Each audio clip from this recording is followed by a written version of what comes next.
जिस तरह पानी पाइप के आकार को ग्रहण कर लेता है और उसी में बहने लगता है, उसी तरह जीवन सिद्धांत भी आपके विचारों की प्रकृति के अनुरूप प्रवाहित होता है। यदि आपके अवचेतन की उपचारक शक्ति आपके अंदर सामंजस्य, सेहत, शांति, सुख और प्रचुरता के रूप में प्रवाहित हो रही है, और यदि आप इसकी ज्ञानी मनुष्य या प्यारे मित्र के रूप में कल्पना करें, तो यह आपको लगातार प्रवाहित, सजीव, प्रेरित और समृद्ध बना रहा है। यह इसी तरीके से प्रतिक्रिया करेगा, जैसा आप विश्वास करेंगे वैसा ही आपको मिलेगा। अवचेतन का उपचारक सिद्धांत। विश्व के सबसे मशहूर उपचारक धर्म स्थलों में से एक दक्षिण पश्चिम फ्रांस का लुडेंस है। लुडेंस के चिकित्सा विभाग में बहुत सी फाइलों में चमत्कारी उपचारों का विस्तृत विवरण है। इनमें से एक मैडम बायर का उपचार था। मैडम बायर नेत्रहीन थी। उनकी चक्षु तंत्रिकाएं क्षीण और बेकार हो चुकी थी। लर्ड्स आने के बाद उनकी आंखों की रोशनी लौट आई। कई डॉक्टरों ने प्रमाणित किया कि उनकी चक्षु तंत्रिकाएं अब भी बेकार थीं, लेकिन इसके बावजूद वे देख सकती थी। 1 महीने बाद दोबारा जांच में यह पाया गया कि उनका चक्षु तंत्र दोबारा ठीक होकर सामान्य हो गया था। मैडम बायर धर्म स्थल के पानी से ठीक नहीं हुई थी, बल्कि उनका उपचार तो उनके ही अवचेतन मन ने किया था, जिसने उनके विश्वास पर प्रतिक्रिया की। उनके अवचेतन मन के अंदर के उपचारक सिद्धांत ने उनके विचार की प्रकृति के अनुरूप प्रतिक्रिया की। विश्वास अवचेतन मन तक पहुंचा विचार है। विश्वास का अर्थ है किसी भी चीज को सच मानना। जिस चीज पर विश्वास हो जाता है वह अपने आप हो जाती है। मैडम बायर इस धर्म स्थल पर बड़ी उम्मीद और विश्वास के साथ गई थी कि वे ठीक हो जाएंगी। उनके अवचेतन मन ने इसी के अनुरूप प्रतिक्रिया की और हमेशा मौजूद उपचारक शक्तियों को सक्रिय कर दिया। अवचेतन मन जिसने आंख बनाई थी, निश्चित रूप से एक मृत तंत्रिका को दोबारा सजीव कर सकता है। रचनात्मक सिद्धांत ने जिस अंग की रचना की थी, वह उसकी दोबारा रचना कर सकता था। आपके विश्वास के अनुरूप ही आपको मिलेगा। अवचेतन मन तक विचार कैसे पहुंचाएं? एक बार मैं जोहान्सनबर्ग, दक्षिण अफ्रीका में एक मेथोडिस्ट पादरी से मिला। उन्होंने मुझे बताया कि वे बुरी तरह फैल चुके फेफड़े के कैंसर से कैसे उबरें। उन्होंने भी पूर्ण स्वास्थ्य के विचार को अवचेतन मन तक पहुंचाकर चमत्कारिक परिणाम बताए।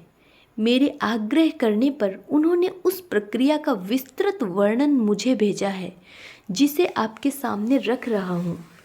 दिन में कई बार मैं खुद को मानसिक और शारीरिक रूप से पूरी तरह शिथिल कर देता था। मैं अपने शरीर से यह बोलकर खुद को शिथिल करता था, मेरे पंजे शिथिल हैं, मेरे टखने शिथिल हैं, मेरे पैर शिथिल हैं, मेरे आमाशय की मांसपेशियां शिथिल हैं, मेरा दिल और फेफड़े शिथिल हैं। लगभग 5 मिनट बाद मैं खुद को उनींदी अवस्था में पाता था। फिर मैं इस सत्य की घोषणा करता था, ईश्वर की पूर्णता अब मुझ में व्यक्त हो रही है। संपूर्ण स्वास्थ्य का विचार अब मेरे अवचेतन मन में भर रहा है। ईश्वर ने मेरी जो छवि बनाई है वह आदर्श छवि है, और मेरा अवचेतन मन ईश्वर की उसी आदर्श छवि के अनुसार मेरे शरीर को दोबारा बना रहा है। इस तरह पादरी का उल्लेखनीय उपचार हुआ और वे पूरी तरह ठीक हो गए। उन्होंने जिस तकनीक का प्रयोग किया था वह संपूर्ण स्वास्थ्य के विचार को अवचेतन मन तक पहुंचाने का सीधा और सरल तरीका थी। स्वास्थ्य के विचार को अवचेतन मन तक पहुंचाने का एक और अद्भुत तरीका अनुशासित या वैज्ञानिक कल्पना है। मैंने लकवे के एक मरीज को बताया कि वह कल्पना में स्पष्ट तस्वीर देखे कि वह अपने ऑफिस में चहलकदमी कर रहा है, डेस्क छू रहा है, फ़ोन का उत्तर दे रहा है और वे सारे काम कर रहा है जो वह सामान्य स्थिति में करता है। मैंने उसे बताया कि उसका अवचेतन मन संपूर्ण स्वास्थ्य की मानसिक तस्वीर को स्वीकार कर लेगा। उसने खुद को इस भूमिका में झोंक दिया।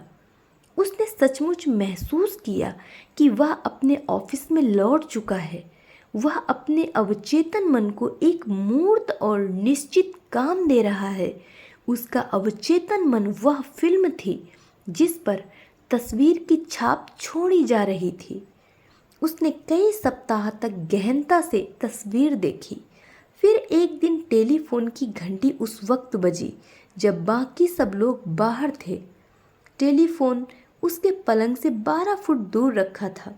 वह जैसे तैसे इसका उत्तर देने में कामयाब हो गया। उसी पल उसे उसका लकवा गायब हो गया। उसके अवचेतन मन की उपचारक शक्ति ने उसकी मानसिक तस्वीर पर प्रतिक्रिया की और उपचार संभव हो गया। वह एक मानसिक अवरोध से पीड़ित था जिसने मस्तिष्क में उत्पन्न तंत्रिका आवेगों को उसके पैरों तक पहुंचने से रोक दिया था। इसलिए वह चल नहीं पाता था। लेकिन जब उसने अपना ध्यान अपने अंदर की उपचारक शक्ति पर केंद्रित किया तो उसके एकाग्र ध्यान से शक्ति प्रवाहित होने लगी और वह दोबारा चलने लगा। जो भी आप प्रार्थना में मांगेंगे, विश्वास रखने पर वह आपको मिल जाएगा। याद रखें, सारी कुंठा अधूरी इच्छाओं के कारण पैदा होती है, लेकिन आप बाधाओं, विलंब और मुश्किलों पर ध्यान केंद्रित करेंगे तो आपका अवचेतन मन उसी अनुरूप प्रतिक्रिया करेगा और इस तरह आप अपनी ही भलाई को रोक देंगे। आपका अवचेतन मन आपके शरीर की सभी महत्वपूर्ण प्रक्रियाओं को नियंत्रित करता है और सभी समस्याओं के उत्तर जानता है। आप अपने अवचेतन मन पर जो भी चाप छोड़ते हैं वह परिस्थितियों, अनुभवों और घटनाओं के रूप में व्यक्त होती है। इसलिए चेतन मन में मौजूद विचारों के बारे में सतर्क रहें। क्रिया और प्रतिक्रिया का नियम शाश्वत है। आपका विचार क्रिया है और उस विचार पर आपका अवचेतन मन स्वतः प्रतिक्रिया करता है। अपने विचारों पर नज़र रखें। सोने से पहले अपने अवचेतन मन से कोई विशिष्ट आग्रह करें और इसकी चमत्कारी शक्ति देखें। जीवन का सिद्धांत आपके अंदर लयबद्ध और सामंजस्यपूर्ण तरीके से प्रवाहित हो सकता है, बशर्ते आप चेतन रूप से दृढ़ता से कहेंगे कि मैं विश्वास करता हूँ कि जिस अवचेतन मन ने मुझे यह इच्छा दी है वही इसे मेरे द्वारा पूरा कर रहा है। इससे सारे संघर्ष खत्म हो जाते हैं। आप चिंता, तनाव और भय के कारण अपने हृदय, फेफड़ों और अन्य अंगों की सामान्य लय को गड़बड़ कर सकते हैं। अपने अवचेतन में सद्भाव, सेहत और शांति के विचार भरें। इससे आपके शरीर की समूची कार्यप्रणाली दोबारा सामान्य हो जाएगी। अपनी समस्या के सुखद अंत या समाधान की कल्पना करें। उपलब्धि के रोमांच को महसूस करें। आप जो भी कल्पना करेंगे या महसूस करेंगे उसे आपका अवचेतन मन स्वीकार करके परिणाम में बदल देगा। अपने चेतन मन से सर्वश्रेष्ठ की उम्मीद करते रहें। आपका अवचेतन मन निष्ठा से आपके आदतन विचारों को साकार कर देगा।